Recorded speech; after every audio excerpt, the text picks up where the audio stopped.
akan memuji Tuhan, kita akan meninggikan Dia.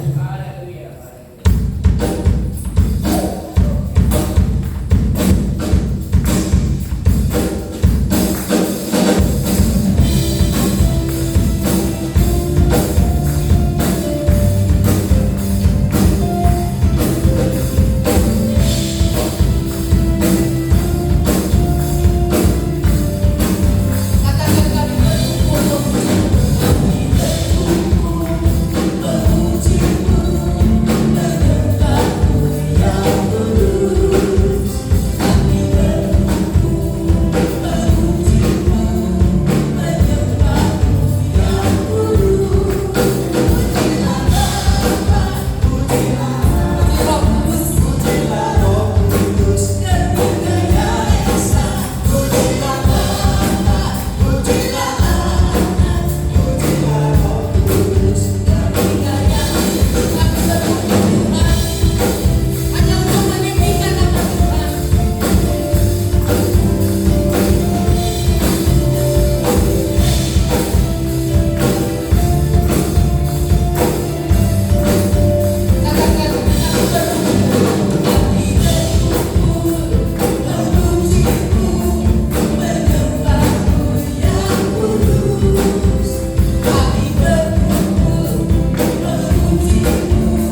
saudara.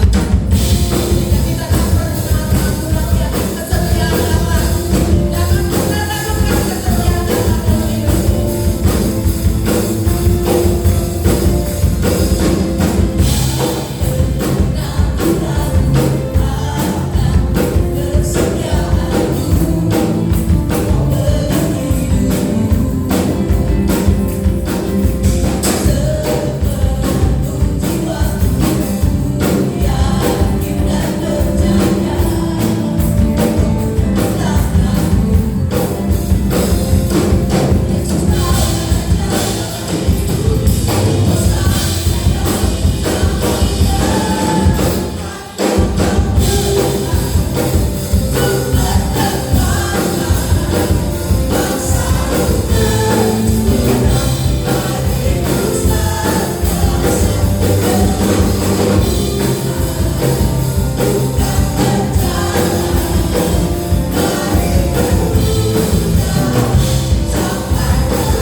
baik bagi kita.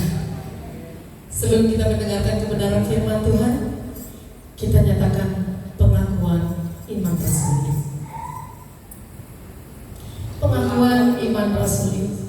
Aku percaya kepada Allah, Bapa yang Maha Esa, Khalik langit dan bumi, dan pada Yesus Kristus, Anaknya yang tunggal Tuhan kita, yang dikandung daripada Roh Kudus, lahir dari anak dari Maria, yang menderita di bawah pemerintahan Pontius Pilatus, disalibkan, mati dan dikuburkan, turun ke dalam kerajaan maut, pada hari yang ketiga bangkit pula dari antara orang mati, naik ke surga.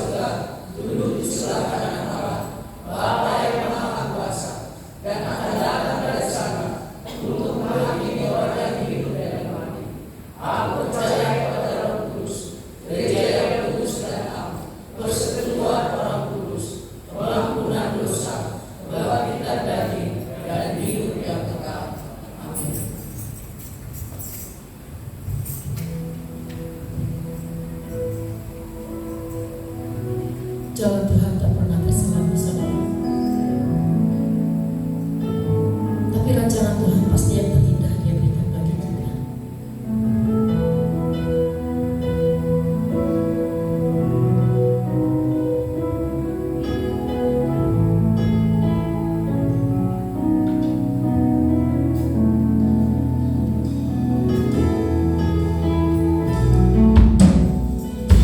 Jangan pernah terselam.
kami bersyukur Tuhan.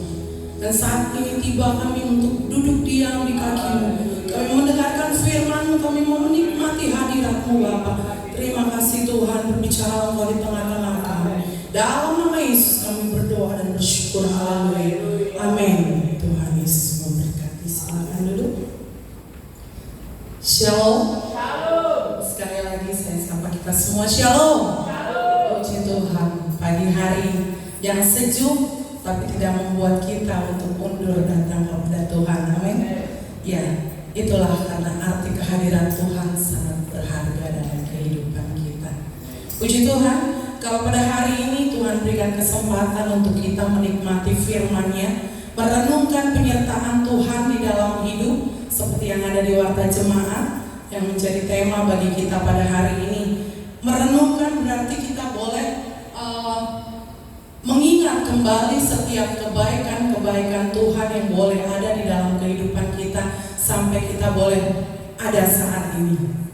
Mungkin kita boleh melewati setiap kerikil-kerikil, kita boleh melewati setiap lembah-lembah, tapi sesungguhnya kalau kita percaya Tuhan ada di pihak kita, kita boleh ada saat ini semua karena pertolongan Tuhan. Amin. Ya, kita buka di dalam Alkitab kita dalam Yosua 1 ayat yang ke-9. Ya, kita akan membacakan dari ayat pertama.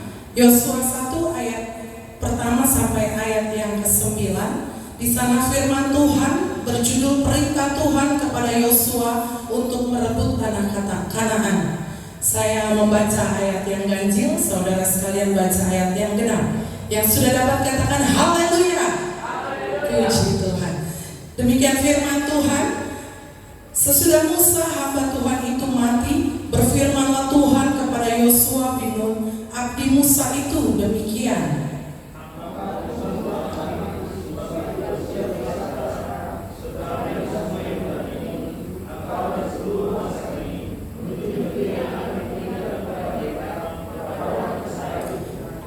Setiap tempat yang akan diinjak oleh telapak kakimu, kuberikan kepadamu. Amin. Seperti yang telah kujanjikan kepada Musa.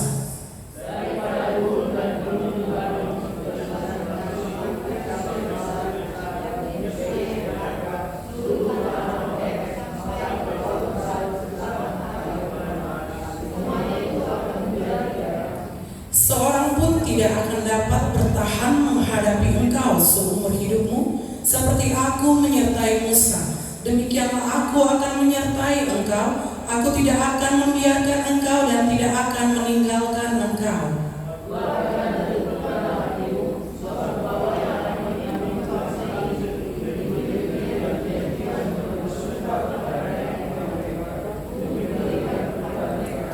Hanya kuatkan dan teguhkanlah hatimu dengan sungguh-sungguh, bertindaklah hati-hati sesuai dengan seluruh hukum yang telah diperintahkan kepadamu oleh hambaku Musa. Janganlah menyimpang ke kanan atau ke kiri, supaya engkau beruntung kemanapun engkau pergi.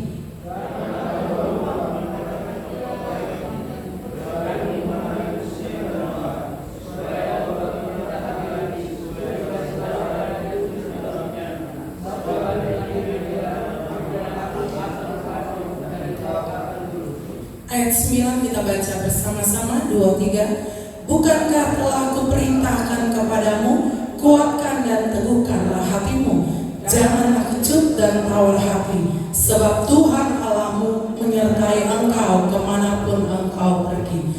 Amin. Tuhan Yesus memberkati setiap kita yang telah membaca firman Tuhan, terlebih melakukannya dalam kehidupan kita sehari-hari.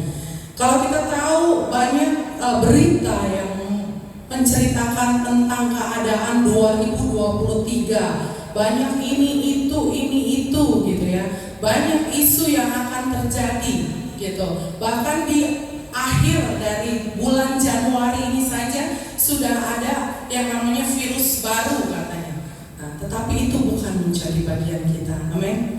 Menjadi bagian kita adalah hanya tetap percaya kepada Tuhan.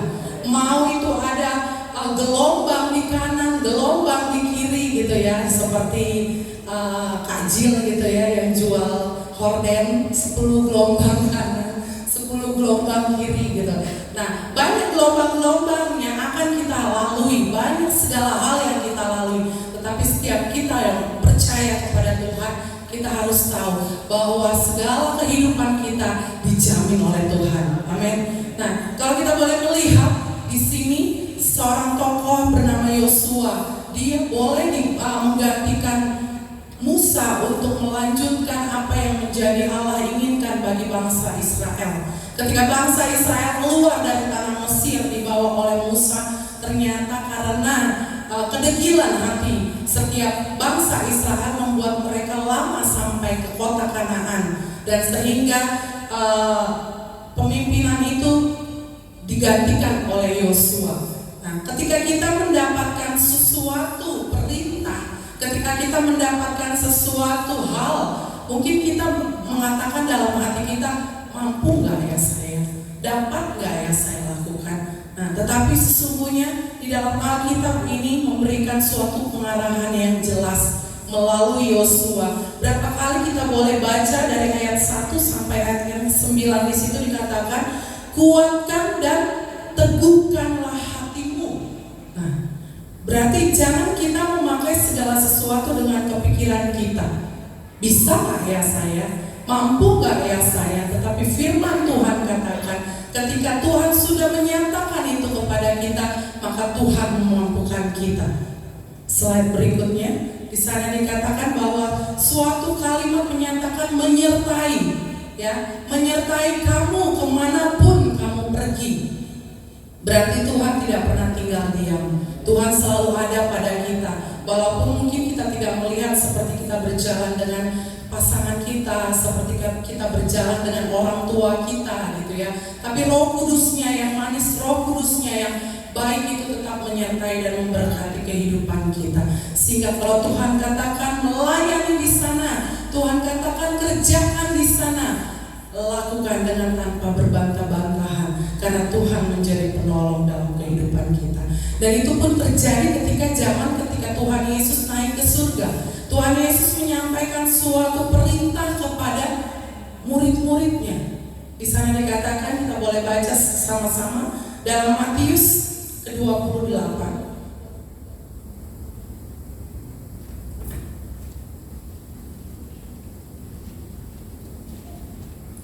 Ya, Matius 28 ayat 20b di situ dikatakan, Aku menyertai kamu senantiasa sampai kepada akhir zaman. Jadi sungguh segala sesuatu yang harus kita lakukan, yang harus kita hadapi di dalam segenap kehidupan kita.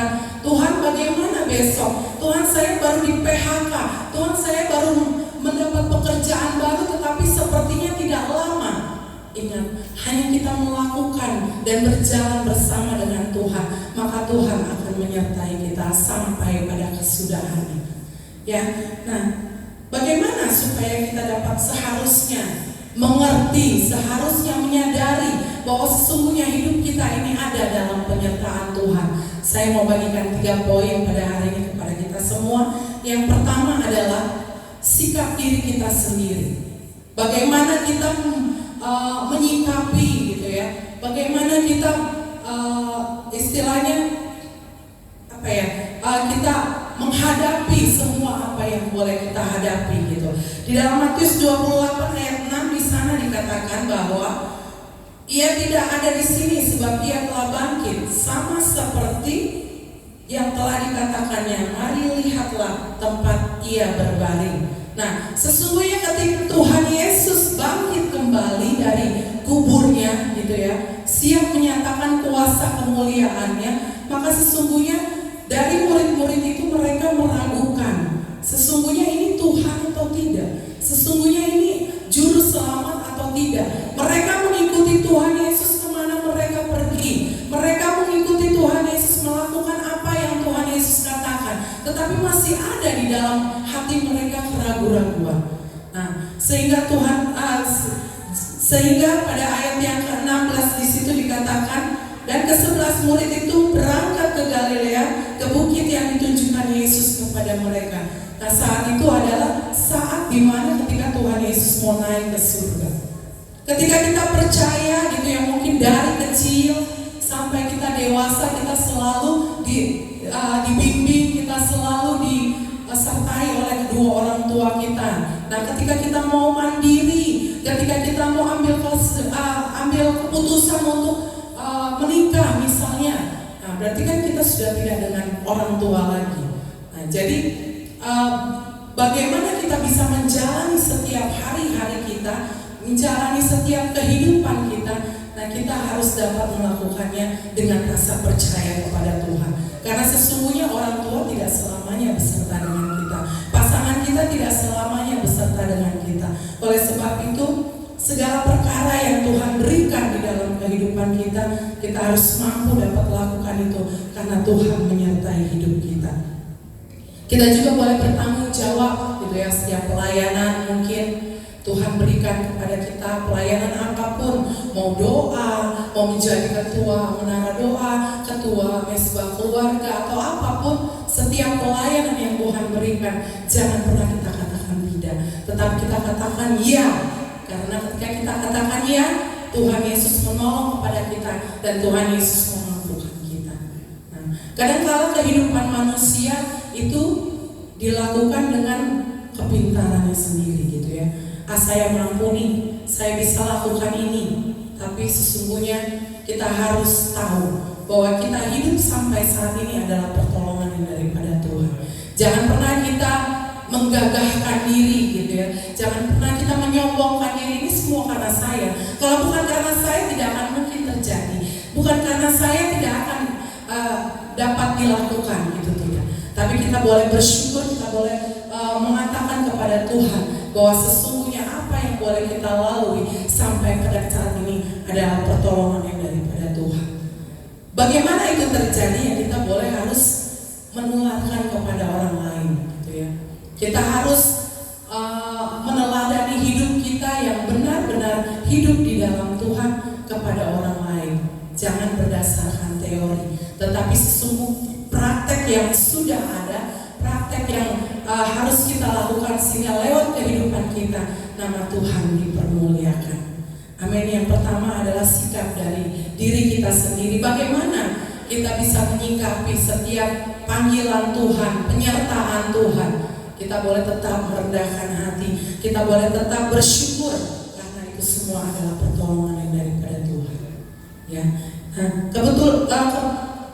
yang nomor 2 adalah sikap hati menyembah. Ya, tadi yang pertama adalah sikap hati kita sendiri, bagaimana kita menyatakan penyertaan Tuhan dalam kehidupan kita kepada orang lain.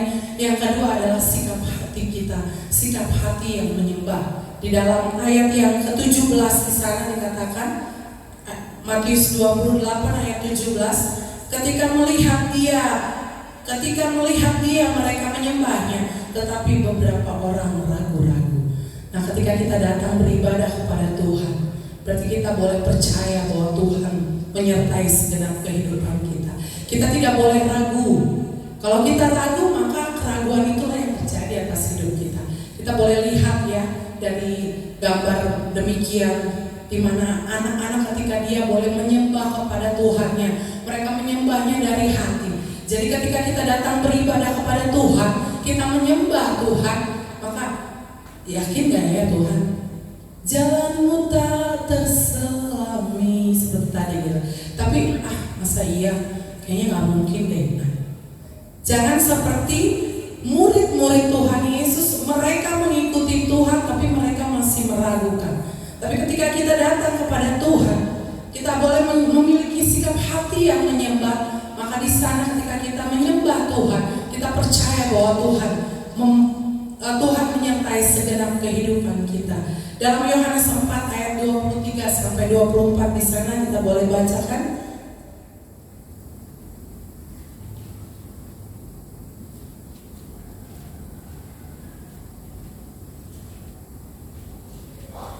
Firman Tuhan demikian, Yohanes 4 ayat 23 dan 24. Tetapi saatnya akan datang dan sudah tiba sekarang bahwa penyembah-penyembah yang benar akan menyembah Bapa dalam roh dan kebenaran. Sebab Bapa menghendaki penyembah-penyembah yang demikian. Allah itu roh, dan barang siapa yang menyembah Dia, harus menyembahnya dalam roh dan kebenaran.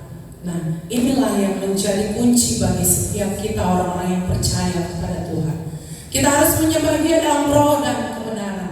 Kita harus memuji Dia dalam roh dan kebenaran. Karena dengan demikian kita menyikapi bahwa sesungguhnya Allah ada dan Allah selalu ada beserta dengan kita. Ketika kita datang beribadah, kita tidak sibuk dengan hal segala sesuatu, apa yang akan kita lakukan setelah beribadah, apa yang kita akan hadapi setelah beribadah. Tapi kita boleh percaya kepada Tuhan. Kita boleh menyerahkan seluruh hidup kita. Ketika kita beribadah, kita fokus kepada apa yang kita sembah. Kita fokus kepada Tuhan Yesus yang menjadi juru selamat di dalam segenap kehidupan kita. Dan bagaimana kita menyembah Dia? Kita menyembah Dia dengan roh dan dalam roh dan kebenaran tadi. Yaitu menyembah tanpa memikirkan kanan kiri. Ya, karena kita mungkin sedang asik main handphone, kiri kita mungkin sedang melamun. Tapi ketika kita datang beribadah kepada Tuhan, kita fokuskan, kita menyembah Dia di dalam roh dan kebenaran. Itulah yang menjadi sikap hati setiap orang yang datang kepada Tuhan. Yang mereka mereka menyadari bahwa Tuhan Yesus itu ada dan Tuhan Yesus itu selalu menyertai segenap kehidupan kita. Yang ketiga adalah bahwa sesungguhnya ketika kita boleh mengakui Tuhan menyertai segenap hidup kita, ketika kita mengetahui adalah sampai saat ini Tuhan adalah yang menyertai kita, maka kita tidak pelit di dalam kita memberi. Sikap yang ketiga adalah sikap kita mau memberi. Memberi apa? Memberi tidak hanya dikatakan dalam materi. Ketika kita memberi hati dalam ibadah, itu pun bisa. Ketika kita memberi hati di dalam setiap pelayanan kita, tidak setengah-setengah. Kita memberi hati kita dengan sesungguhnya dalam setiap pelayanan kita. Maka sesungguhnya dengan hal tersebut kita boleh mengatakan kepada orang bahwa kita ada. Itu semua karena pertolongan Tuhan. Itu semua karena penyertaan Tuhan. Dan dengan memberi kita mengetahui segala apa yang ada pada milik kita saat ini. Kita boleh sehat, kita boleh bekerja, kita boleh menikmati setiap hari-hari bersama dengan Tuhan. Itu adalah pertolongan yang daripada Tuhan. Oleh sebab itu bagaimana kita menyikapinya? Ya kita harus memiliki hati untuk memberi. Memberi ya mungkin secara global gitu ya. Yang dikatakan memberi adalah memberi persembahan. Nah, ketika kita memberi persembahan kepada Tuhan, kita harus memberinya dengan sukacita. Kita harus memberinya dengan sepenuh hati. Jangan memikirkan Tuhan akan membalaskan berlipat kali ganda. Jangan itu dulu yang kita pikirkan. Tapi kita pikirkan bagaimana kita memberi dengan tulus hati. Maka sesungguhnya Tuhan tidak pernah tutup mata. Tuhan menolong kepada kita. Ya, mungkin saat ini kita punya pergumulan masing-masing. Kita boleh datang kepada Tuhan.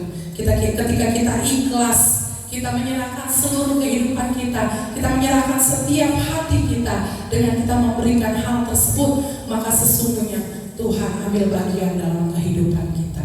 Nah, yang ketiga di dalam sikap memberi adalah bercermin kepada Tuhan Yesus yang memberikan keselamatan kepada manusia. Memberi tidak hanya materi tadi saya bilang, tapi ketika kita memberi telinga kepada setiap saudara-saudara kita, mereka yang mencurahkan hati mereka yang punya masalah, mereka datang kepada kita berikan waktu untuk mereka. Nah, itu juga sikap kita memberi. Bagaimana Tuhan Yesus memberikan keselamatan cuma-cuma kepada setiap manusia. Nah, begitu juga setiap kita orang yang percaya kepada Tuhan. Kita harus dengan rela memberikan pertolongan, memberikan telinga kita gitu ya, memberikan hati kita untuk kita boleh memberkati setiap orang-orang, setiap sesama kita. Oleh sebab itu sesungguhnya demikianlah yang menjadi Tuhan inginkan di dalam kehidupan kita. Bahwa sesungguhnya kita ada pada saat ini adalah karena pertolongan Tuhan. Penyertaan Tuhan itu tidak akan pernah selesai, tetapi seluruh hidup kita senantiasa hari demi hari Tuhan selalu sertai. Puji Tuhan. Mungkin dari tahun yang dulu sampai saat ini kita boleh berjalan, kita kita boleh kita boleh melalui segala sesuatu. Tuhan Yesus menolong dan memberkati segenap kehidupan kita. Begitu juga dengan hari-hari berikutnya, gitu ya. Segala sesuatu boleh ada pada kita, tapi sesungguhnya Tuhan menolong kepada kita sehingga kita boleh melalui itu semua, dan pada akhirnya itu menjadi kenangan, menjadi hal yang kita akan saksikan kepada orang-orang di luar sana betapa Tuhan selalu menyertai segenap kehidupan kita. Demikian firman Tuhan. Roh Kudus yang boleh berikan pengertian kepada kita lebih lagi. Tuhan Yesus memberkati.